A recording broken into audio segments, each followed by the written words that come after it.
Hi everybody, Steve Matthews here with this week's video update. I'm going to title this update, Birthright Citizenship, The Missing Link. Yeah, a little drama there. If you follow the news, you may have noticed this past week that there was, supposedly a debate in the Senate about immigration reform. There were actually 4 bills put forward by various senators, and really all of them failed, and so none of them are going to go on to become law, at least in their current form. Uh, and all of them are actually pretty weak, even the best of them. You had a proposal by Senator Chris Coons and John McCain. There was another proposal by Pat Toomey, senator from Pennsylvania. There was a third proposal by a group called the Common Sense Caucus, led by Susan Collins, Republican senator from Maine. And finally, there was a fourth proposal by Senator Charles Grassley, Republican from Iowa. There probably was the best of the three, and yet none of them really, I think, addressed the central issue of the immigration debate, or what I think is the most important issue in the whole immigration debate, and that is the issue of birthright citizenship. So they all most of them apparently wanted to grant citizenship to 1.8 million DACA recipients. And some of them wanted to fund the wall, some of them didn't want to fund the wall. But the thing that was missing, the missing link in all of these, was that none of them addressed the issue of birthright citizenship, which is, in my opinion, the central issue in the whole immigration discussion. And interestingly enough, when Donald Trump was running for president in 2016, he agreed with that as well. There was actually a pretty interesting page on his campaign website, and that page set forth some of his ideas about immigration. And I'm just going to read to you what Donald Trump had to say about birthright citizenship. He said this: "In birthright citizenship, he's talking about birthright citizenship here. He says this remains the biggest magnet for illegal immigration. By a 2-to-1 margin, voters say it's the wrong policy, including Harry Reid, who said, quote, 'No sane country,' end quote, would give automatic citizenship to children of illegal immigrants." So let's talk a little bit about what birthright citizenship is. That comment by Harry Reid is sort of actually gives you a sense of what birthright citizenship is. Basically, it's this. It's the idea that any child, any baby who's born within the territory of the United States is automatically granted American citizenship. And that's true regardless of the status of the child's parents. So, if the mother is an illegal alien, if the father is an illegal alien, but that person comes to the United States, or maybe it happens to be traveling in the United States, maybe isn't necessarily here illegally, maybe is here on a travel visa or something of that sort. But if the mother gives birth on American soil, that child is automatically granted American citizenship. And when that child becomes old enough, becomes age 18, that child can then sponsor his parents to become American citizens as well. And this is, in my opinion, a gross abuse of the American people. It makes a mockery out of American citizenship, and it's something that needs to stop. President Trump, or then candidate Trump, addressed that issue in 2016, and yet he, as president, so far as I'm aware, has never brought the issue up. None of the 4 proposals within the Senate, even the most conservative one put forth by Charles Grassley, addresses this issue. It's sort of the 500-pound gorilla in the room that nobody seems to want to notice. So we'll talk about it here today because I think this is something that's really important. In fact, I would go so far as to say any immigration proposal, any immigration bill that does not address the issue of birthright citizenship and the anchor babies that result from birthright citizenship is really a waste of time. It's not even bothered. As far as I'm concerned, I don't even get excited about it.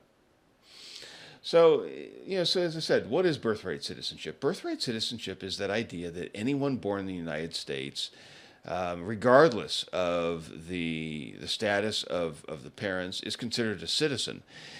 Those children, those babies that are born, are sometimes referred to as anchor babies because it makes it very difficult actually to deport the parents. Having anchor babies, I think, creates a number of serious problems. For example, according to Pew Research, there was a study done by Pew Research several years ago. Yeah, here it is, right here.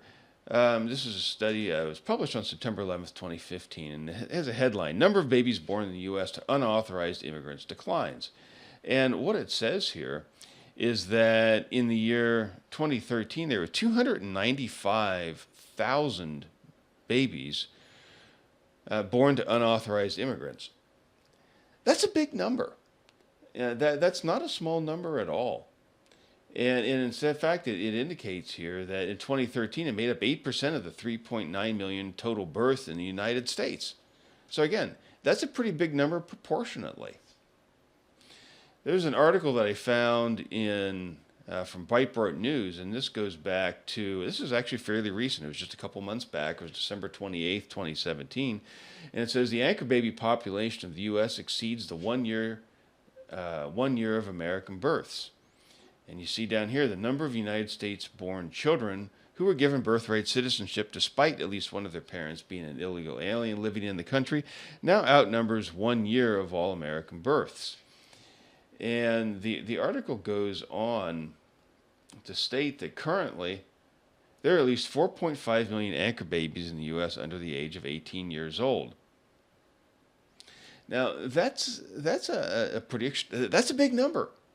That's a big number. I mean, that is almost half the population of the state of Ohio. I mean, I live in the state of Ohio, and I think the population is 10 to 11 million, something like that, at least as I recall. So it's well over a third, approaching one half of the population of the state of Ohio. That's bigger than most American cities. And it says already the anchor baby population exceeds the entire population of Los Angeles, California, and is roughly half the population of New York City.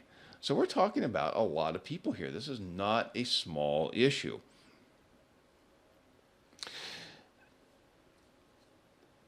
And with the anchor baby issue, there's also something else. There's actually an entire industry that has sprung up around anchor babies, and it's called birth tourism. There's an article here recently, and this is just January 2018 from NBC. It says, "Feds raid California maternity hotels for birth tourists." And it goes through here and it talks specifically here in this article, in particular, about how Chinese women are coming to the United States to give birth. And one of the things that's really interesting, or might I say very frustrating to me or annoying to me as an American citizen, is that these women, it says, were funneled to several Orange County hospitals to deliver, but they didn't pay full price, which is approximately $25,000 for medical services, officials said. Instead, these Chinese mothers got reduced rates for the indigent, ranging from nothing to $4,000.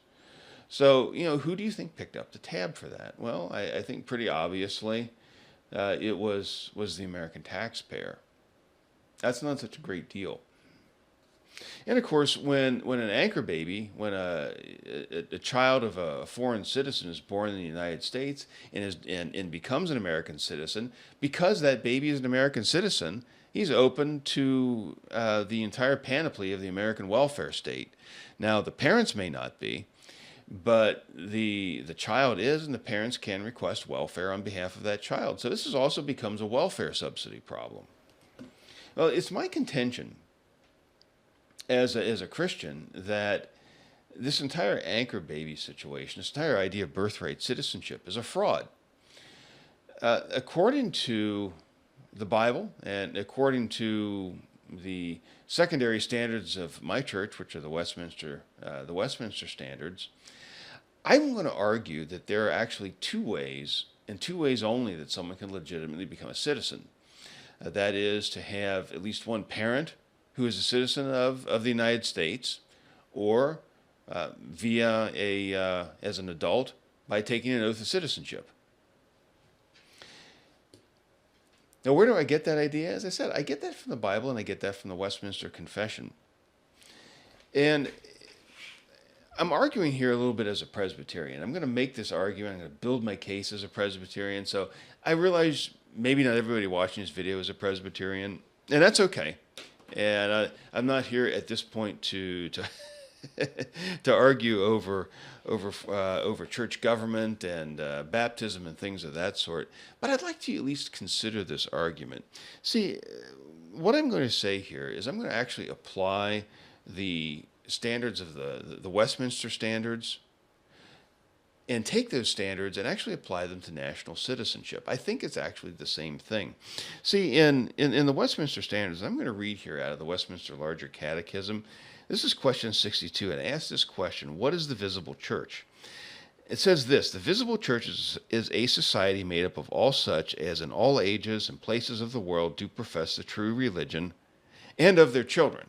So it's adults together with their children, basically, is what this is saying. And my belief is that if you translate that into citizenship terms, into the terms of civil government, we're talking here about the church, but if you translate that idea into civil government, what that says is that a nation consists of all who agree with, all who have taken maybe an oath of citizenship in the nation, all who agree with to live, to abide by the terms of citizenship in a particular nation, together with their children. Now, how does someone become a church member? Well, the Westminster Confession of Faith talks about this. One becomes a church member in one of two ways. Either by a profession of faith in Christ or by baptism. And this is question 166 from the Westminster Larger Catechism. It says this: unto whom is baptism to be administered? Baptism is not to be administered to any that are outside the visible church, so strangers from the covenant of promise till they profess their faith in Christ and obedience to him. But infants descending from parents, either both or but one of them, professing faith in Christ and obedience to him, are in that respect within the covenant and to be baptized. So what this is saying is, if you put these two ideas together, these two questions, these two answers, basically it says this: one becomes a church member either by having at least one parent who's a member of the church, or by a profession of faith as an adult. And again, if we translate that idea into the realm of civil government, it says this: that to become a citizen in the United States or any other nation, properly speaking, and this is what the Bible teaches, this is what I believe the Bible teaches about citizenship, that one can become a citizen legitimately in one of two ways: by being born to a parent, by at least one parent who is a citizen of the United States, or if someone takes an oath of allegiance to the Constitution of the United States as an adult. And what that means, by definition, is that birthright citizenship is a fraud. The idea that someone can come into the United States as an alien, someone who is not a citizen of the United States, give birth on U.S. soil, and that their child should be considered a U.S. citizen, violates every principle of what the Bible teaches about citizenship. And this is and as I said, this is a big issue because you've got roughly 300,000 babies a year, 8% of the entire number of children born each year in the United States who are born as anchor babies. That's a big problem. This is something that needs to be addressed. And any immigration proposal that doesn't address that is really, as far as I'm concerned, a waste of time and really ought to be sent back to the drawing board. Anyway, that's my thoughts on the subject. For this week's video update, I'm Steve Matthews. Hey, if you like this video, please hit the like button. And also don't forget to subscribe. I love having subscribers. I hope to see you back here. Thanks for watching, and I'll talk to you next week.